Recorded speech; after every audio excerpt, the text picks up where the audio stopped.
വിലക്ക് ലംഘിച്ച് പാലാരിവട്ടം പള്ളിയിൽ വിമത വൈദികർ യോഗം ചേർന്നു. യോഗം ചേരരുത് എന്നും പള്ളി വിട്ടുകൊടുക്കരുത് എന്നും ബോസ്കോ പിതാവ് ഉത്തരവ് നൽകിയിരുന്നു. അത് കേൾക്കാതെയാണ് ഇന്ന് യോഗം ചേർന്നിരിക്കുന്നത്. പല വൈദികരും കുപ്പായം മൂരി വെച്ച് സാധാരണ വേഷത്തിലായിരുന്നു യോഗത്തിനെത്തിയത്. സഭയെ ധിക്കരിച്ചു വരുന്ന ഈ അഹങ്കാരികളായ വൈദികർക്കെതിരെ ഇന്ന് തന്നെ കർശനമായ നടപടികൾ സ്വീകരിച്ച് എടുത്ത് പുറത്തു കളയണം. ബാക്കി കാര്യങ്ങളൊക്കെ ഇടവക ജനം നോക്കിക്കൊള്ളും. സിവിൽ ഡ്രസ്സിൽ ഒരു ജോഡി വസ്ത്രം കയ്യിൽ കരുതിയാണ് വിമത വൈദികർ എത്തിയത്. യോഗം ചേർന്ന ശേഷം 5 സ്റ്റാർ ഭക്ഷണവും കൊണ്ടുപിരിഞ്ഞു. ഫാദർ ജെഫിനെ സസ്പെൻഡ് ചെയ്തതിൽ പ്രതിഷേധിച്ച് ഭാവി കാര്യങ്ങൾ ആലോചിക്കാനാണ് ഇന്ന് യോഗം വിളിച്ചു ചേർത്തത്.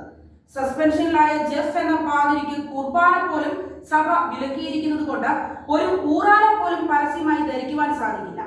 സ്വന്തം കുടുംബത്തിൽ പോലും ഒരു ചടങ്ങ് നടക്കുകയാണെങ്കിൽ ആ ചടങ്ങിന് പോലും അൽമായരെ പോലെ കാഴ്ചക്കാരായി നിൽക്കുവാൻ മാത്രമേ സാധിക്കൂ.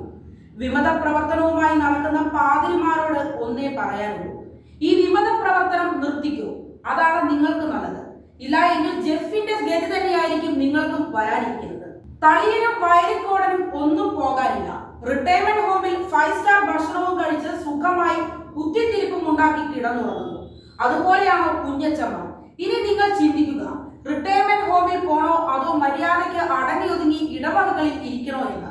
കഴിഞ്ഞ 6 വർഷമായി എറണാകുളം അതിരൂപതയെ കലാപകലുഷിതമാക്കിയ വിമത പ്രസ്ഥാനം ചക്രശ്വാസം വലിച്ചുകൊണ്ടിരിക്കുകയാണ് എന്ന് എല്ലാവർക്കും അറിയാം. സഭാ സ്ഥാപനങ്ങളിൽ നിന്ന് അവിഹിതമായി സംഭരിക്കുന്ന പണവും സഭാവിരുദ്ധ ശക്തികൾ നിർലോഭം ഒരുക്കുന്ന പണവുമാണ് പ്രസ്ഥാനത്തെ മുന്നോട്ട് കൊണ്ടുപോകുന്നത്. 2 തലത്തിലും അന്വേഷണം ആരംഭിച്ചുവെന്നതാണ് പ്രസ്ഥാനത്തിനേറ്റ ഏറ്റവും വലിയ പ്രഹരം. ആഭ്യന്തര ഊറ്റലിന്റെ നല്ല ഉദാഹരണം കൊരട്ടിപ്പള്ളിയാണ്.